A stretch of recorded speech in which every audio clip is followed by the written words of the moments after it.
Bismillahirrahmanirrahim. Assalamualaikum warahmatullahi wabarakatuh. Kali ini Bu Eri akan menjelaskan tentang kedudukan dan fungsi Al-Quran serta hadis. Kalian bisa membaca LKS halaman 4 dan seterusnya. Sini Bu Eri hanya akan menjelaskan sedikit ya supaya lebih paham. Fungsi Al-Quran. Ada banyak fungsi Al-Quran yang tertulis dalam LKS. Salah satunya yang pertama yaitu sebagai petunjuk, rahmat, dan pedoman bagi orang yang meyakininya. Maksudnya gimana? Di dalam Al-Quran itu ada banyak hukum-hukum, ada banyak pedoman-pedoman yang bisa memberikan petunjuk kepada orang yang meyakininya. Nah, di LKS juga ada dalil-dalil yang menjelaskan. Salah satunya adalah surat Al-Baqarah disebutkan Dzalikal kitabul la raiba fihi hudal lil muttaqin. Di dalam Al-Quran itu ada petunjuk dan tidak ada keraguan di dalamnya. Petunjuk apa? Ya, petunjuk tentang semuanya, hal-hal yang mendekatkan diri kita kepada Allah, hal-hal yang mengatur kehidupan kita dalam bermasyarakat, semuanya ada dalam Al-Quran. Kemudian yang kedua sebagai penawar atau obat bagi semua penyakit. Obat di sini terutama adalah obat hati. Jadi orang yang sering membaca Al-Quran, orang yang meyakini tentang Al-Quran, orang yang sering berinteraksi dengan Al-Quran, membacanya, memahaminya, maka Allah akan melembutkan hatinya. Hatinya akan bersih atau sembuh dari berbagai macam penyakit hati seperti iri, dengki, kemudian menyekutukan Allah, dan lain sebagainya. Kemudian fungsi Al-Quran yang ketiga adalah sebagai kabar gembira dan peringatan. Kabar gembira tentang apa? Yaitu tentang balasan-balasan bagi orang yang mau mengerjakan amal-amal yang soleh. Di dalam Al-Quran disebutkan banyak sekali ayat yang menjelaskan bahwa barang siapa yang berbuat kebaikan, maka dia akan diberi balasan yang setimpal. Bisa berupa pahala, bisa juga disebutkan dalam artian surga dan kehidupan yang lebih baik. Itu adalah salah satu bentuk kabar gembira dalam Al-Quran. Sementara yang dimaksud peringatan adalah di dalam Al-Quran itu disebutkan tentang kisah-kisah orang yang menyekutukan Allah, kisah-kisah orang yang tidak mau menjalankan perintahnya Allah. Nah, mereka mendapatkan balasan yang setimpal pula. Contohnya adalah kisah Fir'aun, kisahnya Korun yang tidak mau berzakat padahal hartanya melimpah, akhirnya ditenggelamkan dalam bumi. Nah, itu adalah bentuk peringatan-peringatan yang ada dalam Al-Quran untuk manusia supaya tidak meniru perilaku-perilaku orang-orang yang telah diberi siksa atau diberi balasan atas perbuatan-perbuatan buruknya. Sehingga orang yang mau memahami Al-Quran, orang yang mau membaca Al-Quran, dia akan tahu mana orang yang telah memberikan contoh tentang kebaikan dan mana orang yang memberikan contoh keburukan, sehingga dia bisa memilih apa yang harus dia lakukan.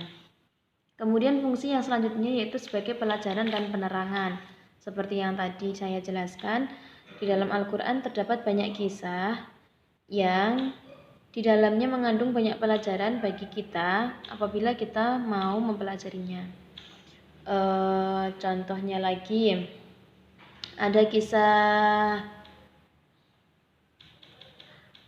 Nabi Musa dan Fir'aun. Fir'aun ketika itu ingin membunuh semua bayi laki-laki karena dia merasa takut akan mimpi yang dialaminya. Jadi Fir'aun itu mimpi bahwa suatu saat nanti kerajaan dia akan dihancurkan oleh seorang laki-laki. Maka ketika itu juga dia memerintahkan semua bala tentaranya untuk mencari perempuan-perempuan yang memiliki bayi laki-laki untuk dibunuh. Nah, ketika itu ibunya Nabi Musa sedang hamil Nabi Musa. Begitu semua bala tentara Fir'aun itu mencari bayi-bayi laki-laki, sang ibu tadi melahirkan Musa tadi. Karena ketakutan, dia bersembunyi, ibunya Nabi Musa tadi bersembunyi, kemudian diberi petunjuk oleh Allah untuk menghanyutkan bayi Nabi Musa tadi ke salah satu sungai, yaitu sungai Nil. Begitu bayi itu dihanyutkan, dia ditemukan oleh salah satu istrinya Fir'aun, yaitu Asyah. Nah, oleh Asyah ini justru bayi itu dipelihara gitu. Setelah dipelihara besar, Nabi Musa memberikan berdakwah kepada Fir'aun, mengajak kepada jalan kebenaran, tapi Fir'aun tidak mau. Hingga akhirnya Fir'aun tenggelam di Laut Merah. Dan bala tentaranya banyak yang mengikuti Nabi Musa. Nah, dalam kisah-kisah seperti ini sebenarnya kita dapat mengambil banyak pelajaran bahwa barang siapa yang mengikuti orang-orang yang baik, maka dia juga akan menjadi baik atau mendapatkan petunjuk dalam hidupnya. Sementara orang-orang yang mengikuti orang-orang yang tidak baik, maka dia juga akan mendapatkan balasannya. Seperti contoh bala tentaranya Fir'aun yang tidak mau mengikuti Nabi Musa dan memilih untuk tetap mengikuti Fir'aun, dia pun ikut tenggelam di Laut Merah tersebut. Nah, fungsi Al-Quran yang selanjutnya yaitu sebagai pembenar dan pengamat kitab yang lalu. Allah menurunkan kitab di dunia ini kepada para nabinya ada 4 kitab, Taurat, Zabur, Injil, dan Al-Quran. Nah, Al-Quran ini adalah kitab yang paling sempurna. Dia menyempurnakan ketiga kitab sebelumnya.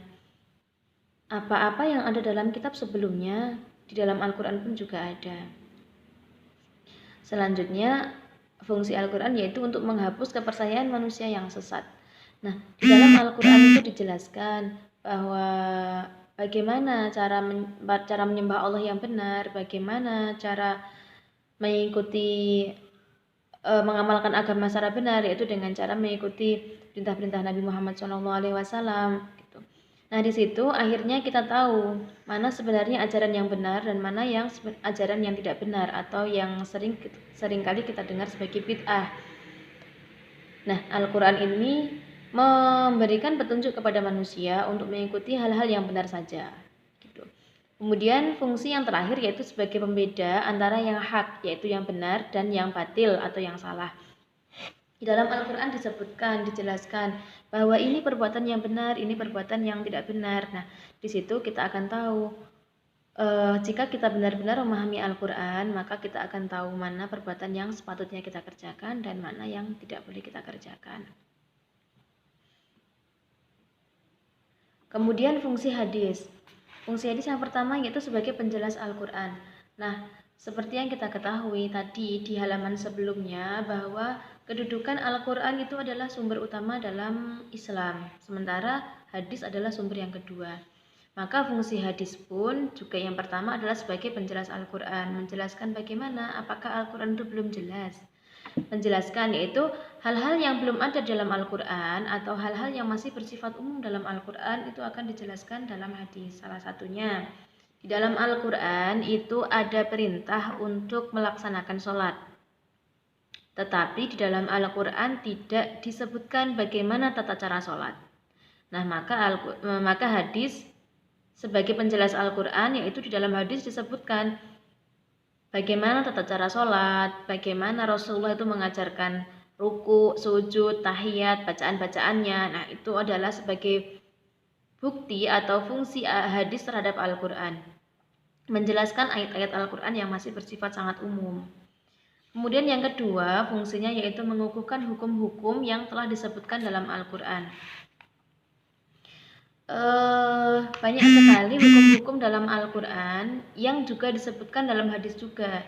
Misalkan tentang hukum bertaubat, tentang hukum tidak boleh mendekati zina, tentang hukum berpuasa. Di dalam Al-Quran maupun dalam hadis semuanya ada hukum tersebut. Jadi fungsi hadis adalah mengukuhkan atau menguatkan hukum-hukum yang sudah ada dalam Al-Quran. Kemudian fungsi yang ketiga yaitu menafsirkan ayat-ayat yang masih bersifat mujmal atau global seperti yang saya contohkan tadi. Di dalam Al-Quran banyak sekali ayat-ayat yang masih bersifat mujmal atau global atau umum. Contohnya di dalam Al-Quran ada perintah tentang haji. Walillahi 'alan nasi hijjul baiti man istata'a ilaihi sabila. Haji itu diwajibkan kepada orang yang mampu. Nah, hanya ada kata-kata mampu, tidak dijelaskan mampu itu yang bagaimana gitu. Nah, di dalam hadis itu ada hadis yang menjelaskan yang dimaksud mampu itu adalah bagaimana gitu. Jadi hadis itu menjelaskan atau menafsirkan ayat-ayat yang masih bersifat sangat umum di dalam Al-Quran. Kemudian fungsi yang keempat adalah membatasi keumuman Al-Quran.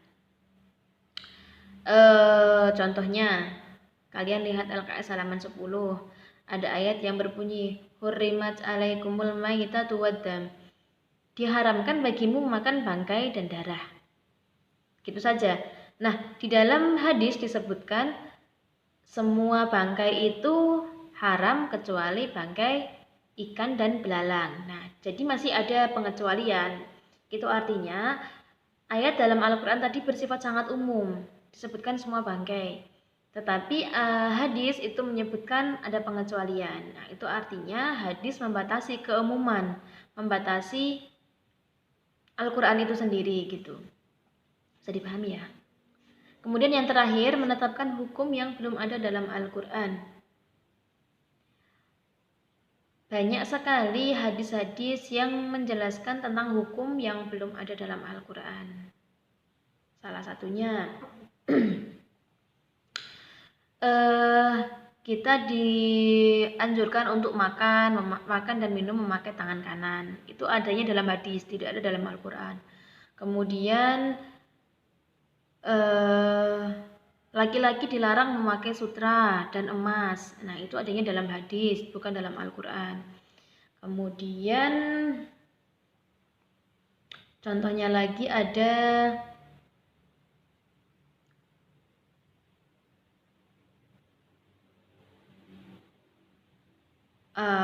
anjuran untuk memotong kuku, untuk menjaga kebersihan. Nah, itu adanya dalam hadis, bukan dalam Al-Quran. Jadi ada beberapa hadis yang tidak ada dalam Al-Quran, tetapi ada dalam hadis. Itu berarti fungsi hadis adalah menetapkan hukum yang belum ada dalam Al-Quran. Apakah itu bisa diyakini ataukah bisa diikuti? Bisa, karena hadis itu berasal dari Rasulullah dan ia memiliki kedudukan sebagai sumber kedua hukum Islam setelah Al-Quran. Maka dalam mempelajari hadis, kita juga akan lebih memahami tentang hukum-hukum agama kita, agama Islam gitu. Sekian penjelasan tentang kedudukan Al-Quran dan hadis, juga fungsi Al-Quran dan hadis. Semoga kalian bisa memahaminya.